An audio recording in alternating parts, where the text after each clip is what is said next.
संगीता और नगीना का परिचय एक यात्रा के दौरान होता है। उससे पहले वे कभी नहीं मिली थी। एक ही दफ्तर में काम करने के कारण उन दोनों के पति ही एक दूसरे के घर आते जाते थे, इसलिए वे दोनों एक दूसरे की पत्नियों से भी परिचित हो गए थे। लेकिन दोनों की पत्नियों का मिलन पहली बार इस यात्रा में ही हुआ था। हुआ यूं कि संगीता के पति दीपक ने दफ्तर से 15 दिन की छुट्टी ली। दीपक के साथ काम करने वालों ने सहज ही पूछ लिया, क्या बात है दीपक, इतनी लंबी छुट्टियां लेकर कहीं बाहर जाने का विचार है क्या? दीपक ने सच्चाई बता दी, हाँ, हमारा विचार राजस्थान के कुछ ऐतिहासिक स्थानों की यात्रा करने का है। पत्नी कई दिनों से घूमने के लिए चलने का आग्रह कर रही थी, इसलिए मैंने इस बार 15 दिन की यात्रा का कार्यक्रम बना डाला। सभी ने दीपक के इस निश्चय की सराहना करते हुए कहा, हो आओ, घूमने फिरने से ताजगी आती है। आदमी को साल 2 साल में घर से निकलना ही चाहिए, इससे मन की उदासी दूर हो जाती है। तभी नगीना के पति रमेश ने दीपक से पूछा, क्या तुम्हारे साथ और कोई भी जा रहा है? नहीं, बस श्रीमती जी और मैं ही जा रहे हैं। बच्चे भी साथ नहीं जा रहे, क्योंकि उससे उनकी पढ़ाई में हर्ज होगा। वे अपने दादा दादी के पास रहेंगे। यह तो तुमने बड़ी समझदारी का काम किया। हाँ, मगर उनके बिना हमें कुछ अच्छा नहीं लगेगा। बच्चों के साथ रहने से मन लगा रहता है। भाई, मेरी पत्नी भी कहीं चलने के लिए जोर डाल रही है, पर सोचता हूँ इससे सोचने की क्या बात है। अगर राजस्थान में घूमने की इच्छा हो तो हमारे साथ चलो।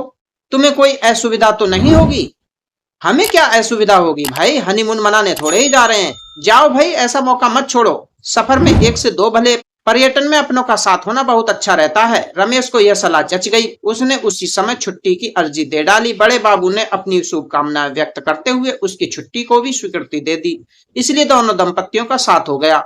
रेलवे स्टेशन पर दोनों जोड़ों का जब मिलन हुआ तो संगीता ने नगीना से कहा, देखिए, एक ही शहर में रहते हुए भी हम अभी तक नहीं मिल पाई। नगीना ने मोहक मुस्कान के साथ जवाब दिया, अब हम लोग खूब मिला करेंगे, पिछली सारी कसर पूरी कर लेंगे। इस यात्रा में संगीता और नगीना का बराबर साथ रहा। रेल और मोटर में तो उनका साथ रहता ही था। वे लोग जहां ठहरते थे वहां भी कमरे आसपास ही होते थे। एक बार तो एक ही कमरे में दोनों जोड़ों को रात बितानी पड़ी। लिहाजा इस सफर में नगीना और संगीता को एक दूसरे को देखने समझने के खूब मौके मिले।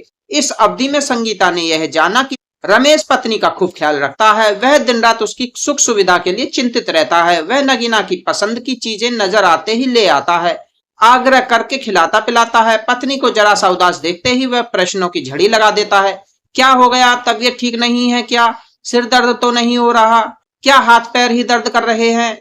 नगीना के मुंह से अगर कभी यह निकल जाता कि तबीयत कुछ ठीक नहीं है तो रमेश भाग दौड़ मचा देता। पत्नी के सिर पर कभी पाम मलता तो कभी हाथ पैर ही दबाने लगता। जरूरत होती तो डॉक्टर को भी बुला लाता।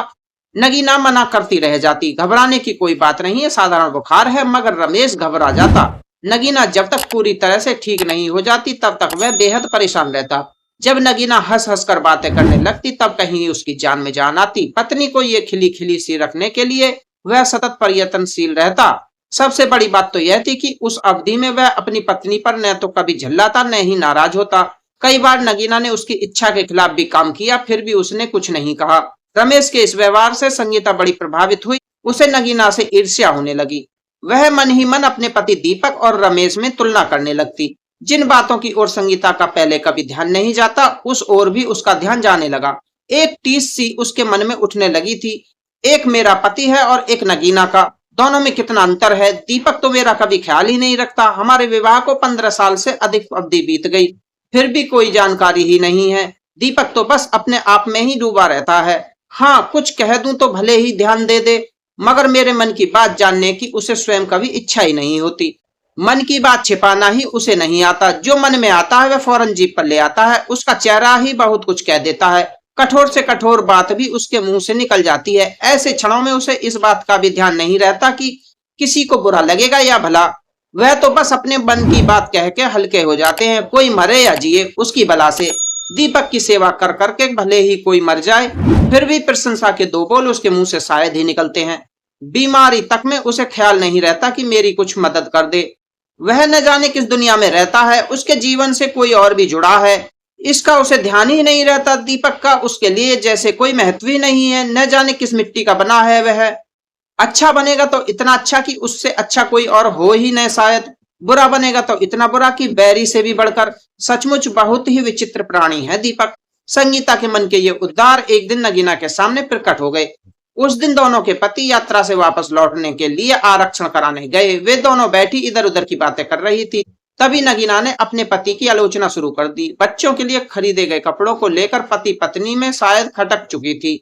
संगीता कुछ देर तक तो सुनती रही, किंतु जब नगीना रमेश के व्यवहार की तीखी आलोचना करने लगी तो वह अपने आप को रोक नहीं पाई।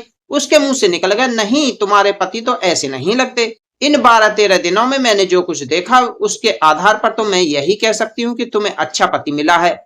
वह तुम्हारा बड़ा ख्याल रखते हैं, तुम्हारी सुख सुविधा के लिए वह हमेशा चिंतित रहते हैं। आश्चर्य है कि तुम ऐसे आदर्श पति की बुराई कर रही हो।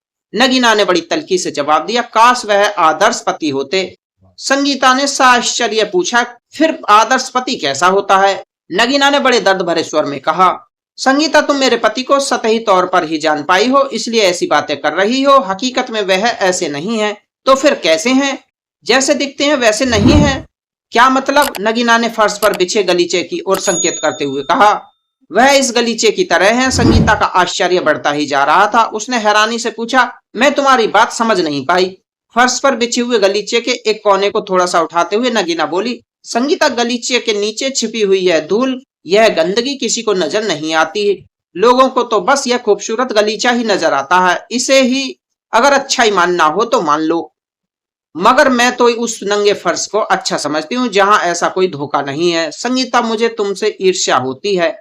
तुम्हें कितने अच्छे पति मिले, अंदर बाहर से एक से। संगीता मुंह बाएं नगीना को देखती रह गई। उससे कुछ कहते ही नहीं बना, किंतु दीपक के प्रति उसे जैसे नई दृष्टि प्राप्त हुई थी।